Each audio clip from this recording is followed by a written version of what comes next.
Vamos a continuar entonces con lo que es el útero y las trompas uterinas.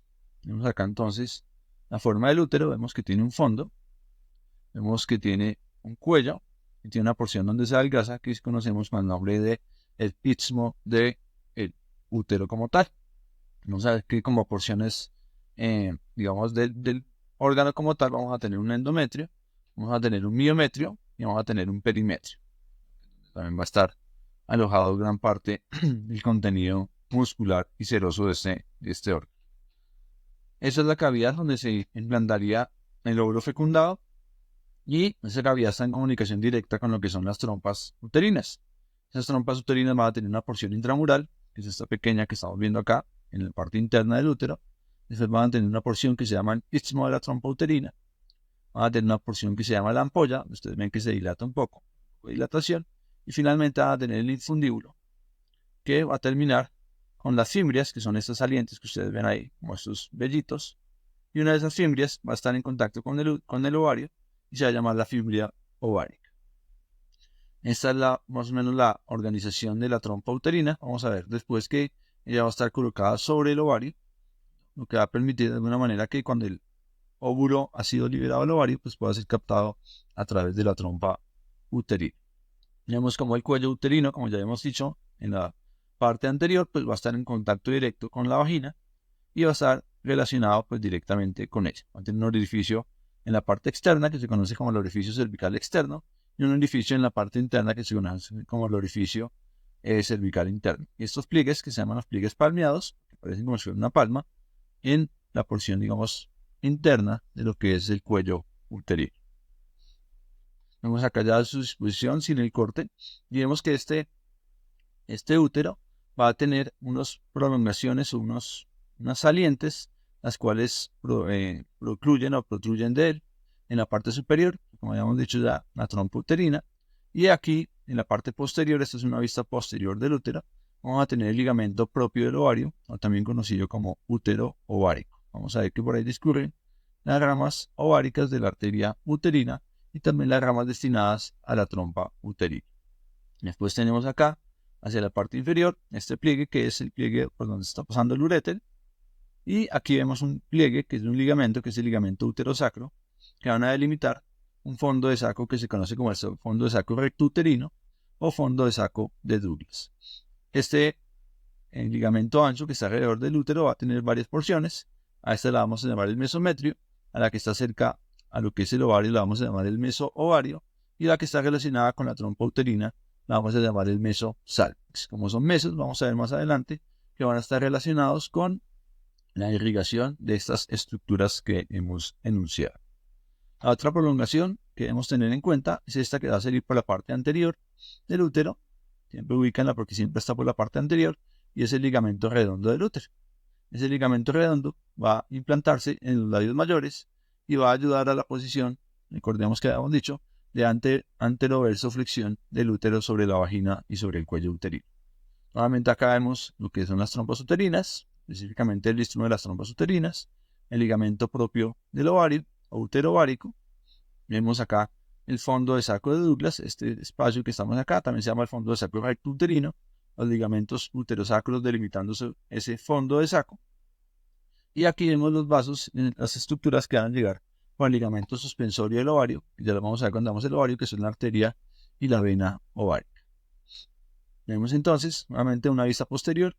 Aquí estaría la vejiga, aquí está el útero y aquí está el recto.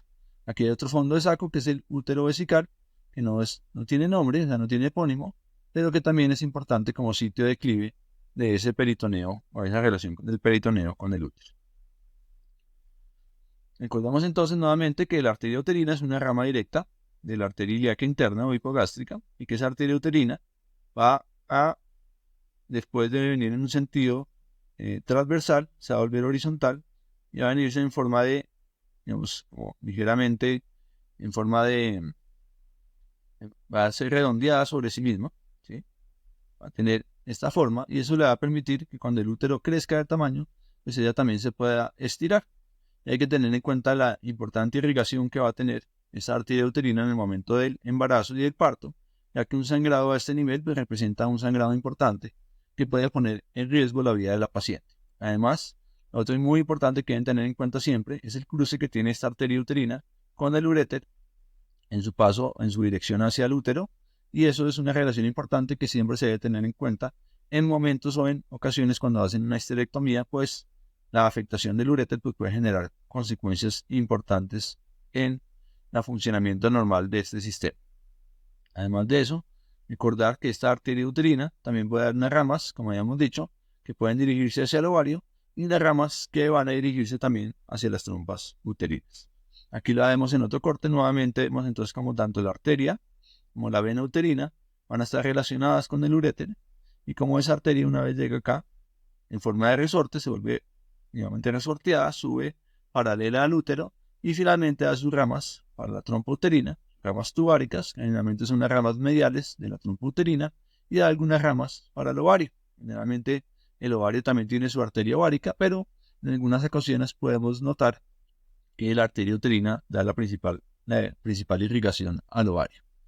Lo otro que vemos acá que hay ramas tubáricas también que vienen de la arteria uterina, que generalmente son ramas laterales, y entre las dos se van a meter en ese mesosalpinx para llevarle irrigación a lo que es la trompa uterina.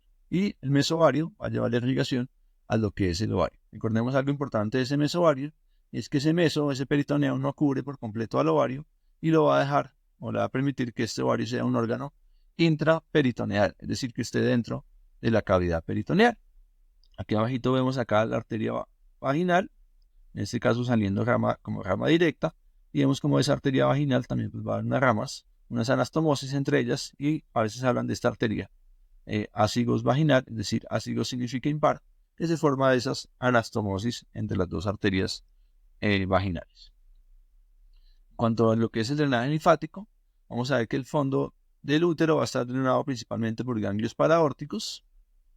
Vamos a ver que el istmo y la porción de la trompa uterina y el ligamento redondo va a estar drenado principalmente por los ganglios inguinales superficiales. Lo que es el cuerpo del útero y el cuello uterino va a estar drenado por los ganglios ilíacos externos y ganglios ilíacos internos y algunos ganglios a nivel del obturador, del nervio obturador. Y las trompas uterinas van a estar drenadas por lo que son los ganglios paraórticos, los ganglios ilíacos internos y los ganglios inguinales superficiales. Como ustedes ven, el drenaje linfático de estas estructuras es bastante amplio y puede terminar llegando a diferentes órganos del cuerpo humano. De ahí que cualquier tumor o cualquier estructura que afecte a estas estructuras pues puede terminar diseminándose hacia cualquier sitio del cuerpo humano a través del drenaje linfático. Por eso es importante que lo reconozcan y que entiendan más o menos por dónde va ese drenaje. Vamos a hablar ahora de los ovarios. El ovario es un órgano de forma ovoide que generalmente está, como ya hemos visto, relacionado con el útero a través del ligamento propio del ovario y tiene otro ligamento que llega hacia su polo superior y anterior que es el ligamento suspensorio del ovario. Ahora ese ligamento suspensorio van a venir la arteria y vena ovárica que pasa igual que la arteria y vena testicular, es decir, la arteria testicular o ovárica va a salir, es una rama directa de la aorta abdominal. Y la vena, en este caso ovárica, recordemos que va a ser diferente si es izquierda o derecha, ya que la vena ovárica izquierda va a drenar directamente a la vena renal, mientras que la vena ovárica derecha lo va a hacer directamente a la vena cava inferior. Vemos como este ovario va a adquirir también relaciones con los vasos ilíacos externos, va a adquirir también relaciones por la parte posterior con el uréter.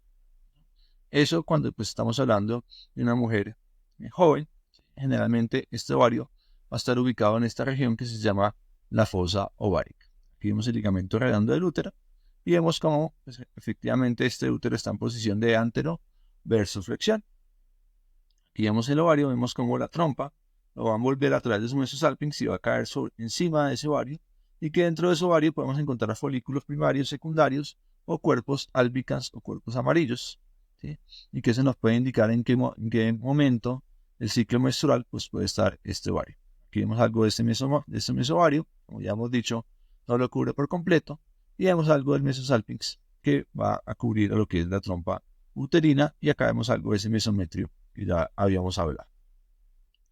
Nuevamente aquí el ovario, vemos entonces, como ya hemos dicho, su irrigación va a venir principalmente o en la mayoría de los casos de la arteria ovárica, que llega a través del ligamento suspensorio del ovario, y que sus nódulos linfáticos van a drenar principalmente a los ganglios linfáticos paraórticos, es decir, a estos paralelos, que a través de ellos también pueden llegar a cualquier estructura del cuerpo humano. Por eso los cánceres de ovario también son de mucho cuidado en su drenaje linfático para evitar su diseminación a otros sistemas.